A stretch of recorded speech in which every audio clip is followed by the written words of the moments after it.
you're about to see There's None Around Here, which was made in 1979, and it's an important film. At least it is important for Diana and I, because it was partly by doing this together that we ended up getting married. So it has a very special thing for me. But it's also interesting, I think, to look at the theme of what we were talking about. And although I wouldn't express it quite in the same way today, and certainly artistically, I think I'd have done things a little bit differently. At the same time, I'm really very interested to see what brought us together, and I hope you'll be interested in that too. And also, you need a note on what it was, because it wasn't a film. Now, of course, I've restored it into a video thing, but it was what was in those days known as a film strip. And I produced it and put it all together and all that sort of stuff. But it was great to have a friendship with Richard Higgs, who's a graphic designer, and with Michael Page, who at the time was a professional photographer. And indeed, one of the things about renovating this film strip is that this bit of film that with me talking now is actually being filmed by said Michael Page. So I think we magically turn the camera around now, Michael. Okay, and reveal the photographer, if you'd like to hold the audio bit there. And so firstly, may I say thank you for doing that filming. You're welcome. It's always a pleasure to work with you, John. Well, we were we 40 had years younger then, weren't we? And we had quite a few adventures. I've tried to explain what the production was, as it were. So can I leave it to you to explain what a film strip was? Well, a film strip was, in one sense, it was like a series of pictures to tell a story. So, yes, we take photographs, and then so that they could be easily transported and taken to churches or schools or whoever. Each photograph would be made into a continuous length of film. So you would put it into a special film strip projector, and there would be a soundtrack, and you would have a script that you could follow, and then when the script indicated that you moved on, somebody would turn a knob and the next picture would appear. And so it was basically a series of pictures that was projected onto a screen. And there was a company that specialized in turning photographs into film strips. The whole industry, because that's what everybody did. Now, of course, we'd do it on a computer, or we'd use DVD or video or whatever it would be. But then we took individual photographs and we stuck them together, and somebody made them into a continuous strip. And that explains the little numbers that appear in the bottom right hand of the screen. Yeah, so you could check whether you were in the right place, because the script would be numbered. So you could follow the script, you could follow the soundtrack, you can make sure the right picture was being shown at the right time. You remember working on There's None Around Here? I certainly do. I remember going to Brick Lane in London's East End, going on a Sunday morning when the snow had fallen, and we wanted to portray the challenging situations that people were living in, and Brick Lane looking absolutely magical with this covering of snow. We had to go back again the next week. And then I also remember one morning getting a phone call from you to say that you'd met this amazing person who'd been working as a doctor in Bangladesh. And I thought, oh, something happened here. Somebody couldn't stop talking about this person. And one thing led to another. And not long after, we were invited to the wedding. 40 years later, we're still 40 years later, we're still talking to each other. So here we go. There's None Around Here. I wish all the black bastards would go back to their own country. This is Jolly Katwaremu and his wife, Egrance. Jolly's a research student in mechanical engineering, and Egrance is studying for a university degree. The home they would prefer to be living in is Uganda, but it seems likely that they'll be in England for the foreseeable future. Most mornings they like to go out jogging, and one of their favorite television programs is Tomorrow's World. I mean, you've only got to walk down the road and the whole place is crawling with black people. They come over here, take all our jobs and get in all the nice houses. I mean, there's a terrible waiting list for houses in the middle of London for a start off. And there's all these black people coming over here, taking their jobs, getting in the houses, leaving all decent people who've got a right to be in this country, got nowhere to go, no work to do. I don't really understand all that sort of stuff. Do you think people should be concerned with the coloured people, Christians concerned with coloured people, Tanya? Well, they are really, aren't they, with the Christian Aid and things that they do, or raise money for the people abroad, you know, in Rhodesia, all those sort of places.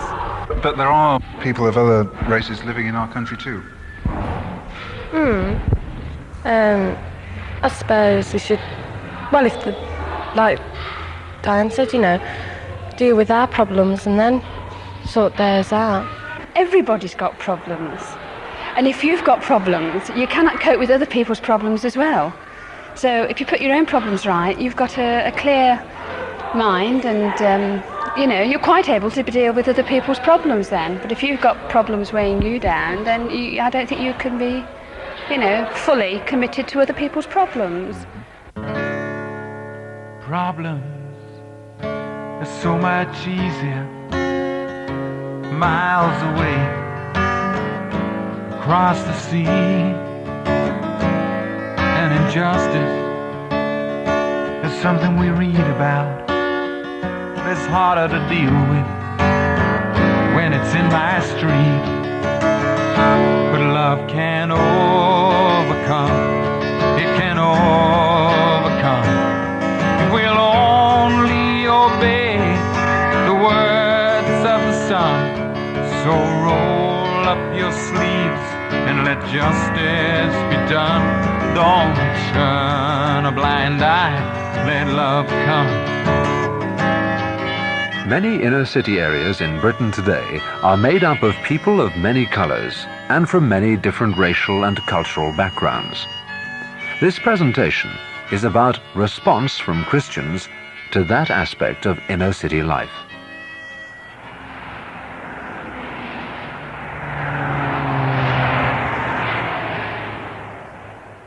Mention a city like London and most people will think straight away of monumental sightseeing tours, or marvellous shopping opportunities in Oxford Street, or the bright lights of entertainment in the West End. Some Christians might think of full churches with growing congregations. And yet, just 4 miles away from scenes like this, Spitalfields, part of the East End. Spitalfields has a long history of being a first port of call to immigrant people arriving in this country. Recently, people from Bangladesh have been arriving and living here. To give you a taste of some matters for Christian concern, we've singled out this area as just one example.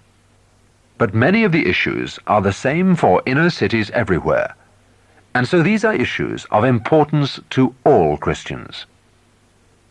We'll look at Spitalfields through the eyes of Dr. Diana Padfield. She's a community doctor employed by the local health service and working with Bangladeshi people in the area. She's recently returned from Bangladesh, where she worked for 3 years with Tear Fund.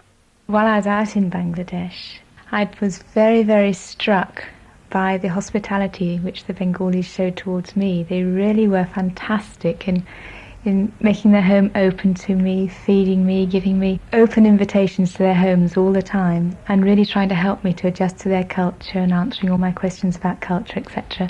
And so I was very convicted that we were really very bad at being hospitable to foreigners in our own country. They're such warm, friendly people, and what I learnt from them, I suppose, more than anything else, was the importance of relationships. They place a great importance on relationships, much more than on activities or work. Before I went out there, I felt terribly work-orientated, and I learnt from them how important it is to make relationships with people. And also, they've got a very rich culture on the arts side. They love singing, they do beautiful dancing, and poetry is also very important to them. They've got some really good poets in Bangladesh. They've got really quite a lot which they could contribute to our society in that way. Holland, Belgium and Germany have more people per square mile than the UK. Bangladesh is 3,000 square miles smaller than England and Wales and has a population 31.5 million larger. When I first went out there, I thought that Bangladesh was a country just full of starving millions. I found that it was in fact quite a beautiful country. The countryside is very, very beautiful. There are a lot of problems though. It's got immense problems. First of all because it's so highly populated, and the land, although it's quite fertile, is subject to so many natural disasters. There are lots of cyclones, there's flooding, and they hardly go a year without there being some disaster or other. And the salaries in general in that country are very, very low. It's very difficult for somebody to earn enough money to have an adequate standard of living. For the ordinary kind of person who's coming across to this country, when he's in Bangladesh, he has quite a struggle just to keep his family together, to feed his family, his thoughts are not about his next new car or his television. His thoughts are about whether he can feed his family tomorrow and whether the harvest is going to be good enough for them this year so that they'll be able to have adequate clothing and food. It's on that sort of level that they're living.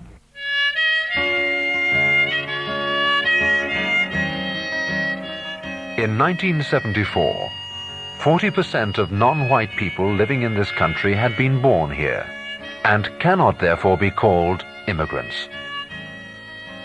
Since 1964, more people have left this country than have arrived in it. They hear that all diseases are curable in England, and everything they hear like this, it just sounds like a fantastic country which is paved with gold.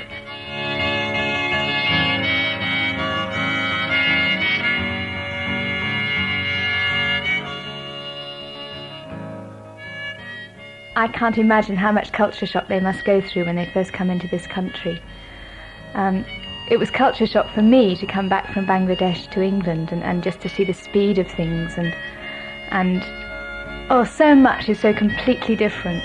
And for them, when they haven't been prepared at all psychologically for what they're going to meet when they come to this country, it must be an incredible culture shock. They haven't seen photographs of England like this. They might have seen photographs of pretty parts of England, but they haven't seen photographs of high-rise blocks of flats and this kind of thing. And it's just a totally new way of life for them. And to adjust to that must really take some of these village people a long time, and it does take them a long time. A recent council survey in London showed that whilst 32% of white people there are housed by councils, only 18% of non-white people are. A report by the Runnymede Trust said that non-whites are almost always concentrated in the worst housing estates. This house I feel very sad about. There are 2 bedrooms and a living room in this house. One family live in one room, another family in the second bedroom, and there are 2 young men living in the living room. In this one bedroom there are a mother and father and 3 sons living.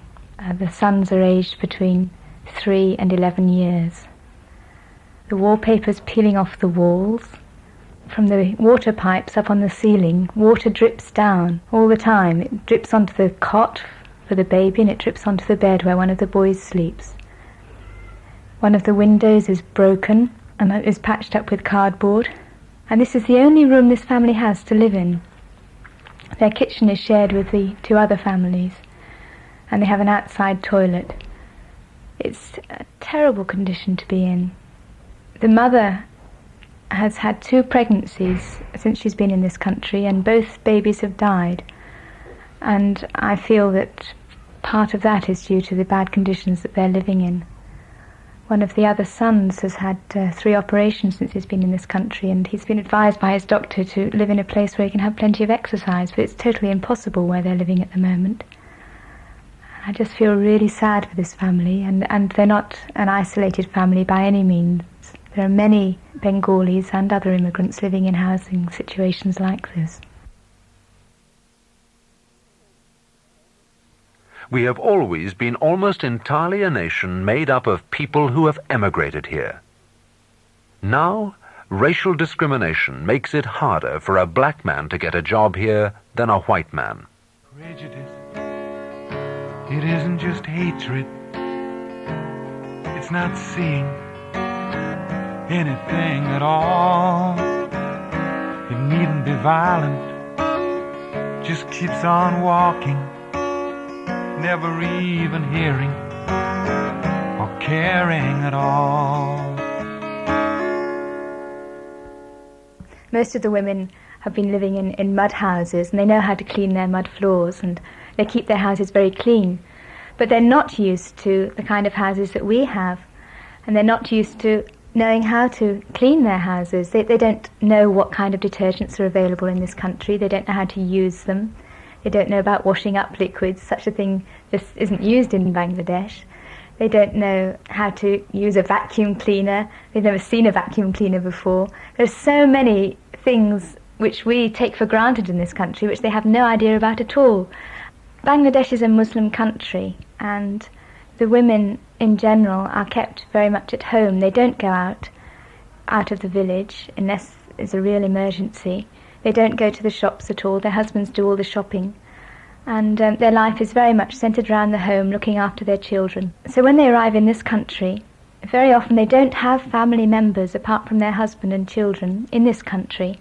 And they stay at home, as they do in Bangladesh. They've got nobody else around them that they know. And very often they just stay indoors, and their whole life is totally socially isolated. They don't get to know people around them. They don't go out to the shops because that's not part of their way of life. And they haven't got anybody around that they know that they can talk to. And so for many women it's very, very depressing to be in this country, because they're just sitting in their rooms surrounded by the four walls of this house in this country, and nobody is there who can understand them, communicate with them, help them to adjust to life in this country.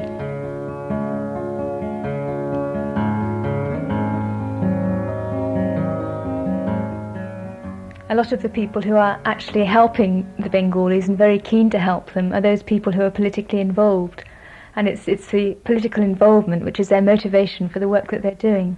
But one thing which I do find is that there is very limited understanding in churches outside the inner city areas. I feel that a lot of Christians don't really know what the problems are with immigrants in the inner city areas, nor are they very interested, and just feel that it's a problem which isn't a problem for them at all, so they've no need to get involved.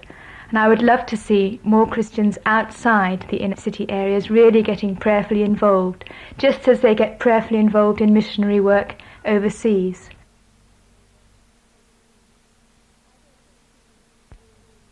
I don't see all the fighting and so on which you might see on the media, but I see racial prejudice in such subtle ways all the time. Walking along the street with a Bengali family, one feels inferior. Going into a shop, queuing up at the bank, queuing up at the post office. The immigrants are treated as inferior people who don't know anything, are dumb, ignorant and stupid.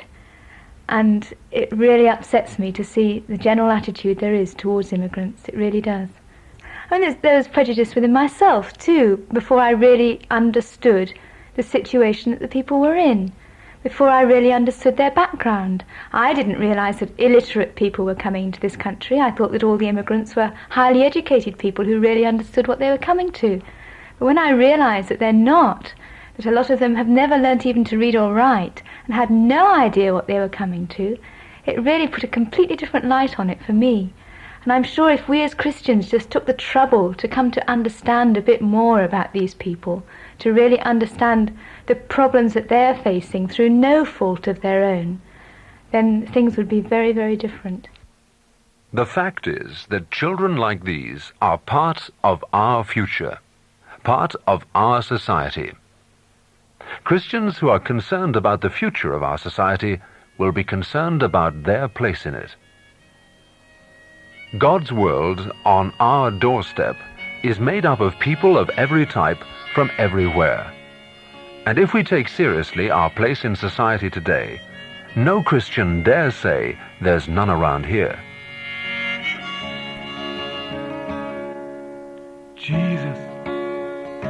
He lives in the ghetto where most of his friends, they simply don't care. His enemies stone him, but his friends ignore him. His voice keeps calling, have you ears to hear? Prejudice, it isn't just hatred. It's not believing in the value of man. It's a denial of the Creator and of His image, which is in every man. But love can overcome, it can overcome. It only becomes love when a deed is being done. It's not a sentimental feeling, it's obedience to the Son. Love can overcome, so let it come.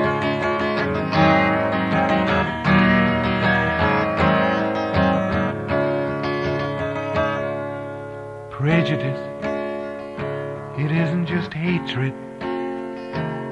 It's not seeing anything at all. It needn't be violent, just keeps on walking, never even hearing or caring at all.